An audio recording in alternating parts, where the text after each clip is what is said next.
Hello everybody, Jose Rodriguez here. I am always spouting off about how wonderful the EcoTank 8550 from EPSON is. It's a very versatile printer. It has everything you really need. It's got a scanner you can copy and print directly. You can scan and save into your computer images, for instance, of photographs you want to then restore. Scan your important documents, save them as PDFs, and all of that stuff. And also printing on printable discs like CDs and DVDs, and of course, print photos. Originally, this printer may not have been marketed properly because all the major paper companies don't really see it as a possible, say, competitor in the photo printing industry, even though it does a marvelous result. And you have seen everything that I have printed on that printer, regardless of what kind of paper it is.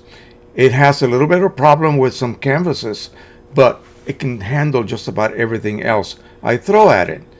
You have the ability to just refill with bottles instead of installing small cartridges that'll run you to the poorhouse. The bottles run about $18, $19 each. They're 70 ml. It takes forever to use that much ink, believe me. And one thing, it's got a very, very strong point, and that is that it has a pigment matte black ink as well as a photo black. A photo black would be your dye black. And then you have the other four colors, so a total of 6 tanks, each holding 70 milliliters of ink. And again, super cheap to operate and amazing output. Now, so I was thinking, well, what can I throw at it to really make it have a hard time pleasing me? So I was looking in my live stream this past Sunday. I printed on a bunch of different media. Again, stuff that I bought at all the local office supply stores. A lot of the media is really garbage, very thin, glossy, but it's still printed wonderfully.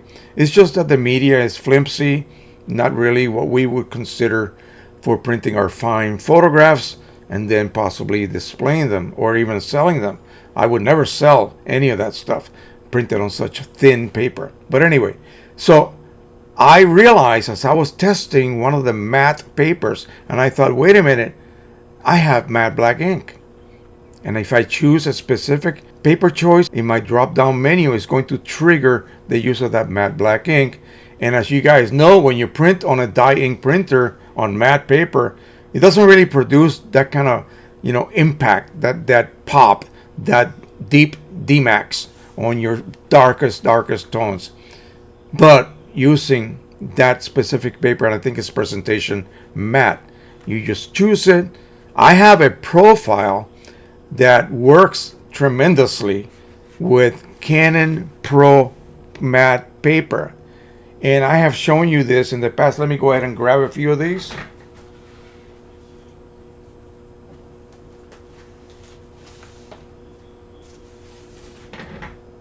This is that matte paper. This is the box, in case you're interested. Oh, I don't have it here. I have it over here. Anyway, it is called Photo Paper Pro Premium Matte. It's available on Amazon for like $18 for 50 sheets of letter size. So here are the results real quick that we're getting. The blacks are fabulous on it. The color rendition is professional level. And this is like impossible, okay? Normally it would be totally impossible, but thanks to that matte black ink, that's what comes into play. So I have a profile for that paper. So I was testing it with all the other matte media that I was printing on that afternoon on my live stream. And I thought, wait a minute, as I was printing on this specific one, I realized as I looked at the box, it says dual coated. And I went, oh, okay, let's do something interesting. Let's try to do this. Some 8550 owners and even the 8500, people complain that the rollers sometimes leave marks.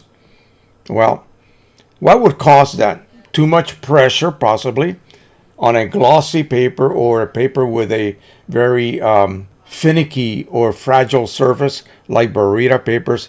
See, those papers, you're not supposed to use those on that printer. It's really made for just your glossy RC type papers. But it works if you do it just right. So I decided, let me do what would be like a page of an album, say for instance a wedding album. So I looked for some photos, some layouts of my second daughter's wedding. And unfortunately, they were not the same format as the 8.5 by 11, but I printed them edge to edge using borderless setting, and I got this. Okay, as you can see, it's quite beautiful. Let me turn this on. You can see the results.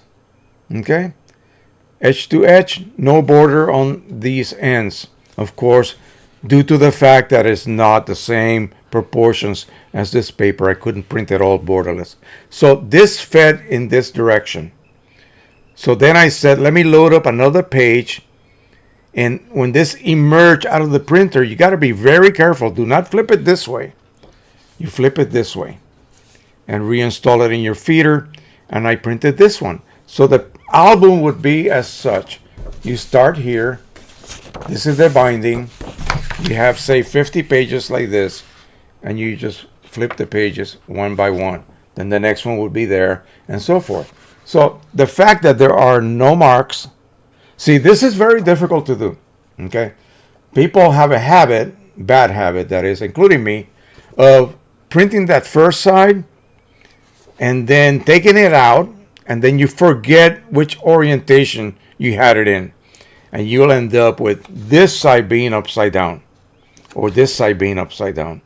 No, you just flip it vertically like that and reinstall it in the printer. But if you do it too soon, this surface that just freshly printed a minute ago might still be a little bit damp. So let that dry. Let that dry really well. Wait 10-15 minutes. Use a hair dryer if you want to, but make sure it is dry. Then flip it over like this, reinstall it. This will now be the blank side. And then you print that next page. And again, as I said, look at this is where you would see marks. I'm looking for smudges, maybe some lines, some kind of carry over from the nozzle plate rubbing the paper, and I see nothing. So, there's an overlay right here with Janice and Greg. And then the wedding, Ellicott City, Maryland. So this is what I used to do. I used to make these albums, and then I would have to have them binded by a professional binder, and that nice leather bound book, and it would be wonderful. And so the idea that the 8550 can handle something like this is just tremendous. If you're wondering at all whether I should, put out, I think it's like $500 now. It used to be $800. They're on sale by all the major companies out there. So, should I consider something like that? It's really the future. There's nothing coming out that's refillable. You're stuck with OEM. Ching. Yes, this is OEM. You're stuck with that? Well, you're not really stuck with it. But it's still super cheap to operate. Almost $90 for the set. And then you buy the black. I'm using Precision Colors black ink for the P800, which is a higher density, even denser than the original ink. So I'm getting even a better result with my blacks, in other words. So it makes perfect sense. It just makes almost no sense to buy something else at this point. If you're hell-bent on refilling, sorry. It's not gonna be able to be done. And from now on, all of the new printers are locked unless you live in Europe. They have different laws out there, so Epson and Canon cannot lock their printers. They have to allow you to refill. And so then China creates cartridges like this, and then you refill them and you use them. You're allowed to do that over there, but not here in the USA and Canada. And I don't know if it's all of North America or not, but I know US and Canada are locked. So that is it. P700, P900 owners, you just can't. P200, you technically cannot refill those because There's no resetter for the chips, but you can disable them. But it's a pain in the neck. Okay, so that is the future. This is the future. And also Canon has tank printers that do not have this. The secret of that type of family printer is that they are chipless. Chipless, no chips. So if I wanted to add water to each tank, I could do that. Of course, you know, the results will be horrendous, but you can. That's what I'm getting at. So in the future, where did I put it at? Oh, right here in front of me. In the future, I am going to be testing these third-party inks on it. These are not cheap. They're only like $20 less than the OEM. So they are supposed to be very, very good quality inks. A very generous viewer sent these to me for me to test. So I am going to allow the tanks to get down a little bit lower, and I'm going to then add some of that ink. I'm not going to add all of it. I'm just going to fill to maybe half level and proceed to print. At some point, I'll be printing with those inks. Again, it takes a while for that new ink to reach the print head. And we'll test it and we'll see.